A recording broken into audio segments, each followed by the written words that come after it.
Students, good evening. I am doctor Shailaja Pandey and today's topic is obsessive compulsive disorder, जिसको हम कहते हैं short form में ओसीडी। ओसीडी क्या होता है? ओसीडी में एक तरीके से देखा जाए तो बायोलॉजिकल एंड न्यूरोट्रांसमीटर में कोई डिस्टरबेंस हो जाने की वजह से या उसका जो बैलेंस होता है वो बिगड़ जाता है, जिसकी वजह से ये दिक्कत हो जाती है। देखा जाए तो इसमें क्या होता है कि जो रिपीटेड एक्टिविटीज होती हैं इंसान की वो बढ़ जाती हैं और ये जो है ओसीडी का रूप ले लेती हैं, जो कि ऑब्सेसिव कंपल्सिव डिसऑर्डर होता है। ठीक है, अब इसमें क्या है कि जैसे कि आजकल कोविड चल रहा था तो कोरोना से बचने के लिए बार बार हाथ धोना, साफ सफाई की बात की जा रही थी। ये एक नॉर्मल बात है। ऑब्वियसली हमको अपनी साफ सफाई, हाइजीन मेंटेन रखनी चाहिए और हैंड वॉश जो है कोविड के टाइम पे काफी नेसेसरी है, क्योंकि हम वायरल इन्फेक्शन से बच सके तो इसके लिए जरूरी है। लेकिन अगर आपको वायरस या फिर जर्म्स का हर समय डर लगने लग जाए, मतलब किसी चीज का फोबिया अगर हो जाए, तो फिर वो डिजीज का रूप ले लेती है। ठीक है, नॉर्मली हम क्या करते हैं, खाना खाने से पहले हाथ धोते हैं, this is a normal process. ठीक है, और उसके बाद खाना खाने के बाद हाथ धोते हैं। अगर हम कुछ भी गंदा छू लेते हैं तो हम हाथ धोते हैं। अगर हम बाहर से आते हैं तो अपने हाथ पांव साफ करते हैं। अपने आसपास सफाई रखना ये एक जो है गुड हैबिट में आता है और ये एक मैनर्स में आता है और ये हमारी एक अच्छी आदत है। मगर अगर हम बार बार हाथ धो रहे हैं 2-2 मिनट में, हमको संतुष्टि नहीं हो रही कि हम साफ हैं और फिर हम बार बार उस चीज को रिपीट कर रहे हैं, तो फिर ये ओसीडी का रूप ले लेता है। ठीक है, तो मतलब हमारे अंदर फोबिया हो जाना, गंदगी का, जर्म्स का, वायरस का, संक्रमण का अगर फोबिया हो जाता है तो ये फिर ओसीडी का रूप लेता है। ठीक है, बिना वजह की सफाई करने लगना। जैसे क्या होता है कि अगर हमने झाड़ू लगाई है और फिर भी हमें लगेगा कि अभी साफ नहीं हुआ है, लगता है, फिर दोबारा झाड़ू लगाते हैं, फिर तीसरी बार, चौथी, इस टाइप से हम उस चीज को रिपीट करते रहते हैं। हमने हैंड वॉश किया, अभी लगा है कि साफ नहीं हुआ है, लगता है फिर से साफ करेंगे, फिर धोएंगे, फिर धोएंगे, मतलब मेंटल सेटिस्फेक्शन ही नहीं मिलता है। तो ये देखा जाए तो एक डिजीज का रूप हो जाता है, एक बीमारी का लक्षण है, जो उसके हम ओसीडी कहते हैं। ठीक है, अब ओसीडी के पेशेंट का हर समय उसको ऐसा लगता है कि उसको आसपास जो है वायरस है, जर्म्स है, मतलब ठीक है, और वो जर्म्स के कांटेक्ट में है और वो उससे डरने लग जाता है, जिसकी वजह से वो रिपीटेड एक्टिविटीज। हमारे माइंड में क्या होता है, एक केमिकल होता है जिसको हम कहते हैं सेरोटोनिन। ठीक है, सेरोटोनिन क्या करता है कि जब हमारे माइंड में सेरोटोनिन जो केमिकल होता है वो कम होने लग जाता है, तो उससे क्या होता है, पेशेंट को ऐसा लगता है कि कोई भी काम वो करेगा तो उसे अधूरा ही लगता है, उसे लगता है कि ये पूरा ही नहीं हुआ। जैसे वो हाथ धोएगा तो उसे लगेगा अभी कुछ रह गया, अभी गंदगी रह गई और साफ कर लेता हूँ। नहाएगा तो उसको लगेगा नहीं, अभी सफाई नहीं हुई है अच्छे से, मुझे और नहाना चाहिए देर तक। तो घंटों तक वो नहाएगा, घंटों तक सफाई करेगा। इस तरीके से पेशेंट को कंफ्यूजिंग कंडीशन हो जाती है, कंफ्यूजन की कंडीशन हो जाती है कि अभी ये चीज पूरी नहीं हो पाई है। तो हमारे माइंड में जो सेरोटोनिन केमिकल होता है, सेरोटोनिन, वो कम होने लग जाता है, तो उसकी वजह से ये कंडीशन आती है। ठीक है, अब जैसे पेशेंट के सिम्टम्स क्या होंगे, जो ओसीडी का पेशेंट होगा उसके लक्षण ये होंगे कि वो भीड़ भाड़ में जाने से डरेगा पेशेंट। ठीक है, और कभी कभी ऐसा होता है, इतना नर्वस हो जाता है पेशेंट कि जब वो भीड़ भाड़ में कहीं जाता है तो बेहोश तक हो सकता है, फेंट हो सकता है। इस तरीके से कंडीशंस हो सकती हैं। आखिर ओसीडी से क्या नुकसान हो सकता है पेशेंट को? ठीक है, तो इस डिसऑर्डर से जो है पूरी लाइफ पे बैड इफेक्ट पड़ता है। ठीक है, अगर कोई मरीज ओसीडी का शिकार हुआ है तो उसकी पूरी लाइफ पे इसका बैड इफेक्ट पड़ता है, क्योंकि वो हर चीज उसे जो है नॉर्मल तरीके से नहीं कर पाता है, एबनॉर्मल कंडीशन हो जाती है। जैसे क्या होता है कि इसमें इतनी एबनॉर्मलिटी आ जाती है कि पेशेंट को इतना ज्यादा लगता है कि मैं गंदा हूं, तो वो डिटर्जेंट से नहाना शुरू कर देता है। जिससे हम कपड़े धोते हैं उससे, साबुन से या फिर डिटर्जेंट से नहाने लग जाता है। बहुत इरिटेबल हो जाता है, बहुत चिड़चिड़ा सा पेशेंट हो जाता है, अकेला रहना शुरू कर लेता है, लोगों का आना जाना उसको पसंद नहीं होता, उसके बिहेवियर में काफी चेंजेस आ जाते हैं। मतलब उसको पसंद नहीं है कि उसके घर कोई आए, क्यों? क्योंकि उसको लगेगा कि कहीं कोई गंदा ना हो जाए, कुछ गंदगी ना हो जाए, मतलब हर समय उसके दिमाग में जो है गंदगी का डर बैठ जाता है। तो इस तरीके से जो है पेशेंट के अंदर एबनॉर्मलिटीज आ जाती हैं, हर समय उसको टेंशन रहेगी। ठीक है, और इसकी वजह से उसको, पेशेंट को क्या है, काउंसलिंग की जरूरत पड़ती है और बिहेवियर थेरेपी की आवश्यकता पड़ती है। ठीक है, तो जैसे अब पेशेंट का दूसरा सिम्टम क्या हो सकता है इसमें, जैसे बार बार दरवाजे को चेक करना। जैसे अगर कहीं वो घूमने जा रहा है तो बार बार लॉक चेक करेगा, बार बार दरवाजा चेक करेगा कि बंद हुआ है कि नहीं। ये ओसीडी का सिम्टम होता है। ठीक है, अब इसके टाइप्स होते हैं, इसके 5 टाइप्स होते हैं। First is organisation. ठीक है, ऑर्गेनाइजेशन क्यों कहा गया है? ऑर्गेनाइजेशन का मतलब होता है संगठन, मतलब किसी चीज को हम संगठित करते हैं। जैसे कोई भी ऑब्जेक्ट है, मतलब कोई भी सामान है, उसको हम लाइन से लगा रहे हैं। ठीक है, या फिर हम उसको अरेंज करके रख रहे हैं। तो ओसीडी के पेशेंट के अंदर क्या होता है, कि उसको सेटिस्फेक्शन ही नहीं होता है। एक बार लाइन से रखेगा, उसको लगेगा नहीं सही नहीं है, दोबारा रखेगा, तीसरी बार, फिर मतलब रिपीटेड अरेंजमेंट करता रहता है, उसको रिपीटेडली अरेंज करता है, तो मतलब उसको सेटिस्फेक्शन नहीं होता है कि ये चीज सही से रखी है। तो इसे हम ऑर्गेनाइजेशन ओसीडी कहते हैं, ठीक है। फिर आता है हमारा कंटामिनेशन ओसीडी। कंटामिनेशन ओसीडी में वही बार बार हाथ धोना, उसे लगेगा कि उसके आसपास बस जर्म्स हैं, उसके हाथों में जर्म्स ही लगे हैं, वो गंदगी के बीच ही है, हर समय सफाई का भूत सवार रहता है, तो उसके हम कहते हैं कंटामिनेशन ओसीडी।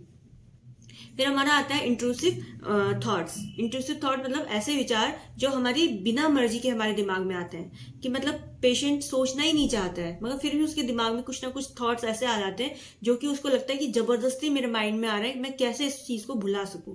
कभी कभी हमारे साथ भी होता है, कभी कभी कि क्या होता है, हम कुछ ऐसी बातें सोचने लग जाते हैं जो हम सोचना ही नहीं चाहते हैं, फिर हम चाहते हैं कि वो चीज हमारे दिमाग से निकल जाए। एक नॉर्मल पर्सन के दिमाग से वो बातें निकल जाती हैं, अपना माइंड डिस्ट्रैक्ट कर सकता है, मगर जो ओसीडी का शिकार होता है उसके दिमाग में बार बार वही बातें आती, बार बार वही बातें, जिसकी वजह से वो इरिटेशन हो जाती है, उसको स्लीप डिस्टर्बेंस की कंडीशन आ जाती है, ठीक है, नींद नहीं आती है। तो ये ओसीडी का टाइप हो गया। उसके बाद आता है रिमिनेशन ओसीडी। रिमिनेशन ओसीडी में क्या होता है, ऑब्सेसिव थॉट्स आते हैं, ठीक है, जैसे कि रिगार्डिंग क्लीननेस, मतलब उसे लगेगा मैं बस सफाई करता रहूं, हर समय सफाई करता रहूं, रिपीटेड मतलब झाड़ू लगाना, पोछा लगाना, ऑल टाइम, कभी कुछ धूल साफ करना, मतलब हर समय सफाई करता रहेगा। मतलब वो इतना ज्यादा सफाई करता है कि बाकी कामों को नेग्लेक्ट करके सिर्फ सफाई करने का ही काम रहता है। तो इस टाइप के उसके थॉट्स आते हैं, ठीक है।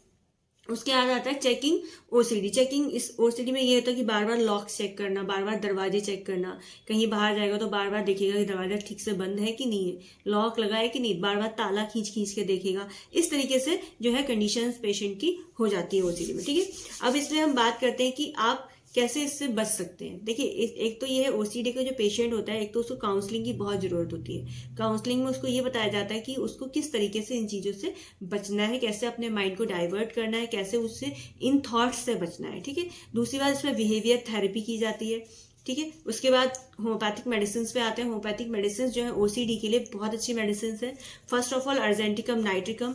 इसमें पेशेंट को क्या होता है, इम्पल्स आते हैं, इम्पल्सिव थॉट्स आते हैं। जैसे उसे इम्पल्सिव थॉट्स कैसे आएंगे कि मैं जंप पुल से कूद जाऊं, उसके अंदर आएगा कि काश मैं खिड़की से कूद जाता हूं। इस टाइप के थॉट्स जो है अर्जेंटिकम नाइट्रिकम के पेशेंट में आता है, इम्पल्सिव थॉट्स आते हैं, ठीक है। तो ये है अर्जेंटिकम नाइट्रिकम। अगर ऐसा कोई पेशेंट है तो उसको आप दे सकते हैं। फिर आर्सेनिक एल्बम। आर्सेनिक एल्बम तो क्या होता है, थॉट ऑफ डेथ, मतलब उसको लगेगा कि मैं मर जाऊंगा, उसे लगेगा कि मैं इतना बीमार हूं, कल कहीं मेरी डेथ ना हो जाए, इस तरीके के थॉट्स आते हैं। उसके साथ साथ क्या बहुत रेस्टलेसनेस होती है, पेशेंट इधर से उधर टहलेगा, बेचैनी होगी, कहाँ जाऊं, कैसे बैठूं। दूसरी बात, उसको बहुत ज्यादा एंग्जाइटी होगी, घबराहट हो जाएगी। इस तरीके की कंडीशन आर्सेनिक एल्बम में होती है। पेशेंट को आर्सेनिक एल्बम 200 हम दे सकते हैं, ठीक है। उसके बाद हमारा नेक्स्ट आता है नेट्रोम्यूर। नेट्रोम्यूर्स का क्या होता है कि for compulsive to check lock doors repeatedly, ठीक है। मतलब उसको लगता है कि बार बार, जैसे मैंने अभी बताया था कि बार बार लॉक चेक करेगा, बार बार ताले को खींच खींच के देखेगा। तो अगर ऐसी आदत है तो वहां पर नेट्रोम्यूर 200 बहुत अच्छा काम करती है। सिफिलिनम भी बहुत अच्छी मेडिसिन है, उसके साथ साथ मेडोराइनम भी जो है इसके लिए बहुत अच्छी दवाई है ओसीडी के लिए। उसके बाद हमारे और भी मेडिसिन है, जैसे साइलिशिया हो गया। साइलिशिया के पेशेंट को क्या लगता है, साइलिशिया के पेशेंट को लगता है कि उसको पिन मेनिया होता है, ठीक है। जैसे आसपास उसके पिन्स हैं, फियर ऑफ पिन्स हो जाता है, और उसे कलेक्शन ऑफ पिन, मतलब अपने आसपास जो पिन होती है उनको कलेक्ट करने की आदत होती है, इकट्ठा करता रहता है, तो पिन मेनिया टाइप का पेशेंट को होता है, तो उस पेशेंट को हम साइलिशिया देते हैं, ठीक है।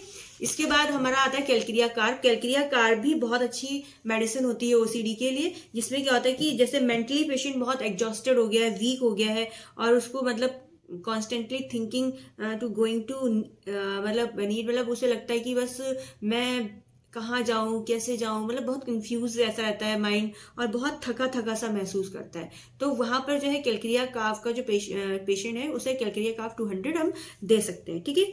अब क्या करते हैं, कॉजेज ऑफ ओसीडी क्या होता है, इसका मैंने बताया कि बायोलॉजिकल फैक्टर्स भी होते हैं। जैसे न्यूरोट्रांसमीटर में कोई डिस्टरबेंस हो गया या उसमें कोई गड़बड़ी आ गई है न्यूरोट्रांसमीटर्स में, तो उसकी वजह से क्या होता है, ये हमारे दिमाग में कोई केमिकल लोचा हो जाता है जिसमें सेरोटोनिन केमिकल होता है, वो कम हो जाता है, तो उसकी वजह से जो है ओसीडी की शिकायत हो सकती है। इन्वायरमेंटल फैक्टर्स होते हैं। इन्वायरमेंटल फैक्टर्स में जैसे कोई पेशेंट बहुत लंबे समय से बीमार है, इलनेस है, और कोई ऐसा उसके साथ हादसा हो गया है, कोई एब्यूजिव कंडीशंस हुई हैं उसके साथ, तो अगर ऐसा कुछ हुआ होता है तो उसकी वजह से भी पेशेंट को जो है ओसीडी की दिक्कत हो सकती है। अगर पेशेंट पहले से ही बहुत डिप्रेसिव कंडीशन में रहा है, उसके साथ कोई मानसिक प्रताड़ना की जा रही है, तो ऐसे पेशेंट भी जो है ओसीडी के शिकार हो सकते हैं। तो ओसीडी से बचने के लिए सबसे पहले तो ये है कि अपने माइंड को डाइवर्ट रखें। दूसरी बात, अपनी फैमिली का पूरा सपोर्ट लें, साइकेट्रिस्ट से मिलें, मानसिक रोगी जो डॉक्टर्स होते हैं उनसे जरूर मिले, मानसिक रोग विशेषज्ञ जो होते हैं उनसे जरूर मिले, जिससे कि आपको गाइडेंस मिल सके और आपको रिलीफ मिल सके इन चीजों से। थैंक यू सो मच, आज के लिए इतना ही। नेक्स्ट वीडियो में हम नेक्स्ट डिजीज के बारे में डिस्कशन करेंगे। Bye bye, take care and happy new year all of you. सभी को नववर्ष की बहुत बहुत शुभकामनाएं। मैं चाहूंगी कि नए साल में सभी लोग आपस में जो गिले शिकवे हैं उनको दूर करके अपने लाइफ को अच्छे से एंजॉय करें, सभी का मतलब सभी की मदद करें।